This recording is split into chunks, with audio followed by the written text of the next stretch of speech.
Des animés, il y en a plein, que ce soit de l'action, du slice of life, de l'horreur, et même un isekai d'un mec qui se transforme en distributeur, et je vous jure que c'est pas une blague. Mais moi, je vais vous parler d'un genre qu'on a vu encore et encore, la romance. Il y en a tellement que maintenant, ils ont tous une mauvaise réputation. Mais si je vous disais que ça n'a pas toujours été le cas, et qu'à la base, les animés de romance étaient incroyables. Mais alors, qu'est-ce qui s'est passé pour que les animés de romance deviennent si mauvais? Et bah laissez-moi vous raconter tout depuis le début.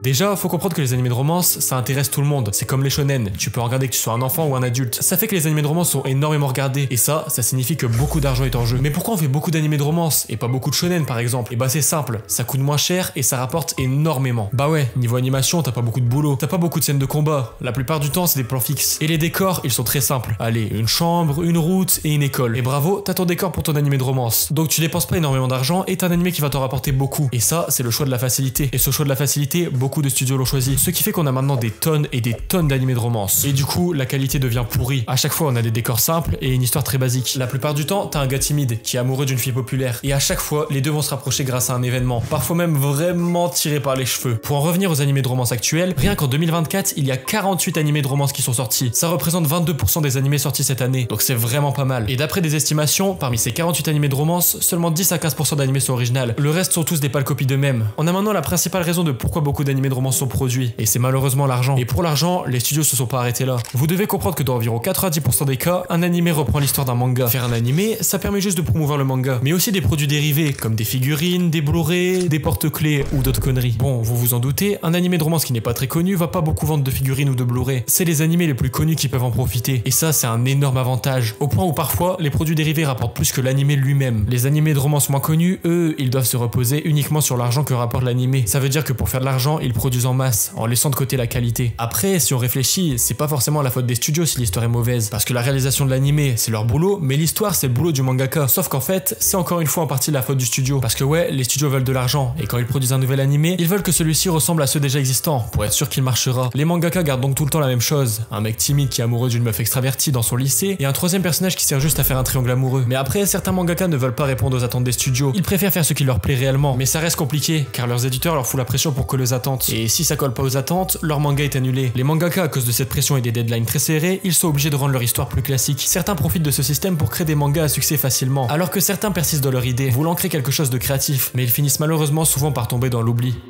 Parce que si leur histoire ne plaît pas, elle est annulée. Si vous le savez pas, avant que le manga sorte en format physique, leurs premiers chapitres apparaissent d'abord dans des magazines, comme le Weekly Shonen Jump. Et la spécialité de ces magazines, c'est que les lecteurs votent pour la meilleure histoire. Et celles qui se trouvent tout en bas finissent par être annulées, car elles seront jugées comme ayant moins de chances d'être populaires. Ça voudrait dire que leur manga ne sortirait pas beaucoup de tomes, et donc moins de produits dérivés. Et tout ça, ça rime avec moins d'argent. C'est pour ça que la plupart des auteurs ne prennent pas de risques. Et même quand ils innovent un peu, les studios derrière l'animé simplifient parfois ou enlèvent l'originalité de certains mangas. Et ça, c'est terrible, mais ça permet de gagner beaucoup d'argent et plaire à un large public. C'est ce qu'il s'est passé pour l'animé Horimiya, qui a été critiqué parce que beaucoup de scènes du manga ont été supprimées. D'ailleurs, essentiellement des moments qui développaient la relation entre les personnages secondaires. Et le fait que certains studios d'animé déforment l'histoire des mangas, c'est quand même assez grave. Mais bien sûr, ça permet de sortir énormément d'animés de romance. Le problème, c'est aussi que pas mal d'animateurs sont sous-payés et qu'ils travaillent énormément. Ils font parfois des journées de 12 à 15 heures. Et ça, en étant mal payés. Parce qu'avec leur quantité de travail, ils sont souvent payés 8 € de l'heure. Pas très élevé par rapport à leur travail. Pour vous dire, un animateur avec pas mal d'expérience peut monter à maximum 2000 € par mois. Ouais, c'est encore assez bas pour le taf qu'ils font. Mais d'un côté, ça permet de sortir énormément d'animés de romance. Parce que ouais, si on regarde en été 2015, on a eu 139 animés. Et sur tous ces animés sortis, il y en a seulement 7 qui étaient des animés de romance. Au total, ça fait seulement 5%. Alors que si on regarde en été 2024, sur 90 animés sortis, il y en a 13 qui sont des romances. Au total, ça fait 14%. Donc en 9 ans, si on prend le pourcentage, on a fait x3 sur le nombre d'animés de romance sortis. Mais faut être honnête, le problème vient pas que des studios. Parce que si on a autant d'animés de romance, c'est à cause de vous. Je veux dire par là que c'est toujours les mêmes qui se plaignent. Mais quand ils voient un animé de soi-disant romance qui est en fait un animé de détraqué, et bah c'est toujours eux qui regardent en premier. Les plateformes, elles voient que ces animés marchent. Et du coup, pourquoi produire de la qualité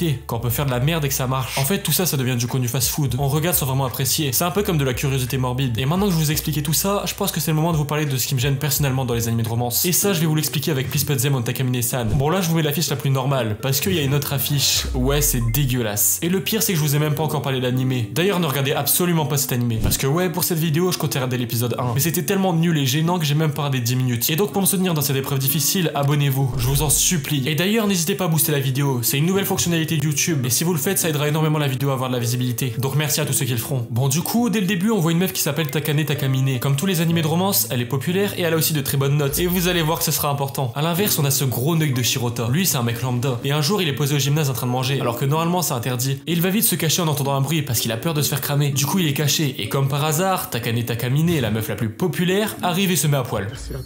Non, y a pas de blague. Bon, Shirota, ce gros détraqué, il la regarde, mais il se fait même pas cramer. Je sais même pas comment il a fait. Après cet étrange événement, il retourne en cours. Et le prof se met à leur donner la note de leur évaluation. Et Takane Takamine a eu 98 sur 100, alors que de base, elle a toujours 100 sur 100. Du coup, elle se met à poil. Non, y a toujours pas de blague. Et grâce à ça, Shirota se rend compte qu'il a voyagé dans le temps. Et il se retrouve au moment où Takane Takamine a obtenu sa note. Et étrangement, elle a eu 100 sur 100, alors que normalement, elle avait eu 98 sur 100. Vous l'avez peut-être compris, mais à chaque fois qu'elle se déshabille, elle voyage dans le temps. Et comme Shirota l'a vu se déshabiller, et bah lui aussi voyage dans le temps. Ouais, ça a aucun sens. Alors là, on est plus dans de la romance, mais dans de l'ecchi. Donc dans un animé qui est énormément sexualisé, c'est même le but. C'est une catégorie à part. Alors vous en faites pas, les animés de romance sont pas comme ça. Là, on est vraiment dans le pire qui se fait. Généralement, les romances, c'est comme je vous l'ai dit, une histoire classique, même si parfois elles sont un peu sexualisées avec du fanservice. S'ils font ça, c'est pour attirer des détraqués. Et le pire, c'est que ça marche. Mais le fanservice n'est pas présent seulement dans les animés de romance. Je pourrais vous parler de Fire Force. C'est un shonen vraiment cool, mais il est blindé de fanservice. À chaque épisode, t'en as, et ça te décroche complètement de l'animé. Et avec ce que je vous ai dit et montré, vous devez sûrement penser qu'il y a aucun bon animé de romance. Alors que c'est faux. Et ça, même en prenant les animés de romance récents. Et c'est pour ça que je vais vous présenter quelques bons animés de romance actuels. Et on va essayer de comprendre ce qui fait leur succès. On va commencer par Bunny Girl Senpai. Ouais, je sais, le titre et l'affiche sont étranges. Et franchement, moi aussi j'avais un gros a priori dessus. Tout ça à cause du fameux costume de Bunny Girl. Je pensais que c'était un animé chelou avec une meuf qui portait tout le temps ce costume. Mais en fait, c'est totalement faux. Sur tous les épisodes de la saison 1, ce costume n'apparaît que 1 minute et 27 secondes. Sur 5h12 d'animé. Ouais, j'ai vraiment compté. Après cette scène, on voit le costume que quelques secondes. On le voit dans un sac et dans l'opening. Mais c'est vraiment très peu de temps. Contrairement à ce qu'on pouvait penser, l'animé se concentre pas sur ce costume bizarre, mais sur le syndrome de la puberté. C'est un phénomène surnaturel qui touche certains ados. Et tout ça, ça a pour but de représenter les différentes émotions de l'adolescence. Par exemple, Mai, c'est celle qui porte le costume au début, et elle devient littéralement invisible aux yeux des gens. Et ça pour une raison simple. De base, c'était une star internationale. Mais elle a vite arrêté. Et quand elle a arrêté, plus personne la voyait. Mais littéralement. Et c'est pour ça qu'elle met ce costume. Parce que ouais, si tu vois quelqu'un avec un costume comme ça, tu vas réagir bizarrement. Et du coup, en voyant si les gens la regardent bizarrement, elle peut savoir si elle est visible ou non. Et Sakuta, il fait partie des rares personnes qui la voient. Et il va l'aider à résoudre son problème. Et petit à petit, il y a une petite romance qui s'installe entre eux. Et on est loin d'une romance malsaine. Et en plus, c'est même pas le sujet principal. Parce qu'il y a d'autres personnages qui sont touchés par le syndrome de la puberté. Et chacun a des situations différentes. Et Sakuta va les aider un par un. Ce qui est sûr, c'est que l'anime est vraiment chill, avec une super OST. Et il aborde des thèmes profonds. Pour Mai, c'est le regard des autres. Pour Tomoe, c'est la peur des conséquences. Pour d'autres, c'est la solitude, la culpabilité ou même la peur de mourir. Franchement, Bunny Girl Senpai, c'est pas un anime chelou. C'est un anime qui a un vrai fond. Et d'ailleurs, pour Bunny Girl Senpai, la saison 2 sort en ce moment. Et il y a un nouvel épisode tous les samedis. Donc n'hésitez pas à les regarder. Je vais vous parler d'un autre animé, Call of the Night. Et il faut pas se mentir, avec cet animé, on peut aussi avoir un mauvais a priori. Mais quand on finit par regarder, on se rend compte que c'est vraiment bien. Et si je vous parle de Call of the Night, c'est parce que je me suis fait avoir. Je pensais que c'était un animé chelou blindé de fanservice. Mais en fait, ça va. Bon, il y en a un peu, mais c'est très léger. L'animé a beaucoup de qualité. Il est drôle, très beau, et il est même très bien animé. Et les musiques sont incroyables. Vous connaissez peut-être Creepy Nuts. Et bah justement, c'est eux qui ont fait tous les openings de l'animé. Et pour parler de l'histoire, c'est assez simple. On suit Koyamori, un gars qui n'arrive pas à dormir et qui en a marre de sa vie. Du coup, il sort dehors pendant la nuit.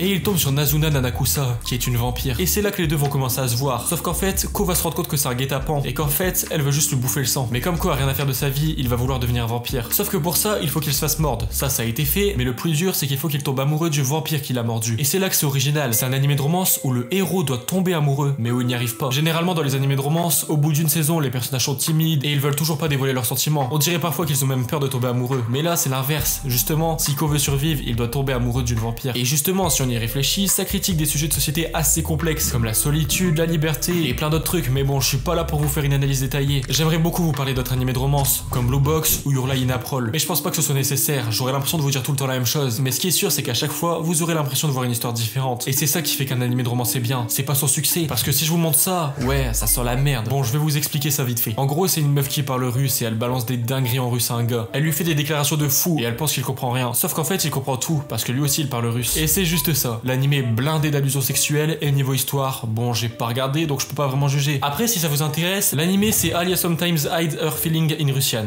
Respect du Tangled. Bon, je vais maintenant vous dire selon moi ce qui fait un bon animé de romance. Pour moi, c'est quand dans l'histoire, on a quelque chose en plus. Dans Bunny Girl Senpai, c'est les enquêtes sur les différents syndromes de la puberté. Dans Call of the Night, c'est le fait qu'un humain veut devenir un vampire, et que pour ça, il doit tomber amoureux de cette vampire. Dans Blue Box, c'est le sport qui prend limite une place plus importante que la romance. Dans Your Lie in April, c'est la musique. Bref, on a toujours quelque chose en plus. Et je vais prendre un dernier premier exemple. Je vais vous parler de Je veux manger ton pancréas. Selon moi, le meilleur film de romance, voire le meilleur animé de romance. Et pourtant, c'est simple. Le personnage principal est timide et n'a pas d'amis. Et la fille, elle, c'est l'inverse. Elle a plein d'amis et elle est très sociable. Rien de spécial. Mais là où cet animé apporte son originalité, c'est grâce à la maladie. Parce que Sakura est atteinte d'une maladie du pancréas, qui risque de la tuer dans quelques années. Et le personnage principal est l'un des seuls à le savoir, parce qu'il est tombé sur son journal intime. Et lui qui était seul va commencer à s'attacher à elle. Il va commencer à réellement comprendre ce que veut dire vivre. Et même à vivre la vie que Sakura ne pourra jamais vivre.